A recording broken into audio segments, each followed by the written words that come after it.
how much they make, it's how much they keep. It's a matter of focus. And my poor dad always said, I'm making more money. My rich dad says, I'm keeping more money. Big difference, huge difference in long-term wealth. It's how much is hitting this here. So the thing I have is an exercise that'll prove that anybody can be rich. And when I was a little kid, my rich dad gave me one of these. He gave me 3 of these little things. They're called what? Piggy banks. So if you want to get rich, go out and buy 3 of them. Okay? 3 piggy banks. That's all it takes to train yourself to think to be rich. Now, for every piggy bank, so you have 1 piggy bank, 2 piggy banks, 3 piggy banks. 1 is for saving, 1's for investing, and 1 is for tithing or charity. Very important to give. The decision you make today, I'm talking about choices. You can say, well, that's too simple, you know. But the choice you make is for the rest of my life, or for the next 90 days, whatever you can handle, how much am I going to put in each bank every day? Not once a week. Every single day. Because what you're training is your brain to think like and act like and be like a rich person. You're dropping it to the bottom line. So, let's say the most you can handle today, given your horrific financial brilliance, is $1. Good. Now, I don't care the dollar amount, but I do care that you do it.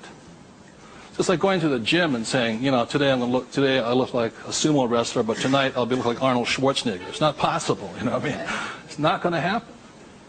So how many people right now could say for the rest of your life, with 3 piggy banks, you'll put $1 a day away per bank? Good, right? And it's not, and everybody can do it. But the problem is, most people won't. And that's the difference. But once it hits your piggy bank, it's yours for the rest of your life. You pass it on for generations. That's what the rich do. The middle class finds some cheap and tacky excuse to break the bank. Am I correct? You know, I got to spend this money. That was my poor dad. Well, if I make more money, I'm going to pay a raise next year. The government, you know, be GS 19.5. But they kept breaking the bank. Now, it has nothing to do with the dollar amount. It has to do with the habit, the way of thinking, that this is more important to me than eating. It's more important than my kids' clothes. More important than everything else is this. This is first. So start with $1. Everybody can do that. All it is 0 to go to 10. Now, at this point, people say, well, that's not that tough. Try $10 a day. Then you see some heartbeats. At that point, you're now at the boundary of what's possible for you. It's only a 0 added on to it. And you want to spend it. Now, if this becomes easy at $10, then just up it to, and you'll find your heart rate going up. So when people say, well, this is a simple exercise, I'm beyond it, then try going to, it is not the dollar amount. I mean, it's not the things, it's the habit. And you know you're a stud.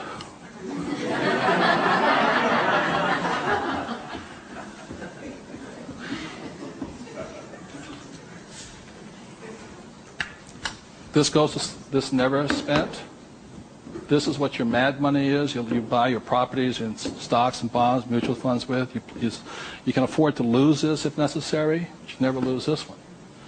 And you tithe either your church or charity of your choice. Now, I give to the charity that I would like to support, but I don't have the time to support. So you put your money where your body would be. Does that make sense to you guys here? My rich dad gave it to his church. My poor dad gave nothing. He says, when I have the money, then I'll give it. That's why he was poor. The next point here is that my rich dad always believed in job security. My poor dad, job security. And my rich dad believed in financial security. So the way you get financial security is, again, via these 3 things. This is the basis of it. Savings, investing, tithing. So the way you get financial security is start with this, and then I start investing with this. Does that make sense? My investing account, this is when I have my fun. I play with that.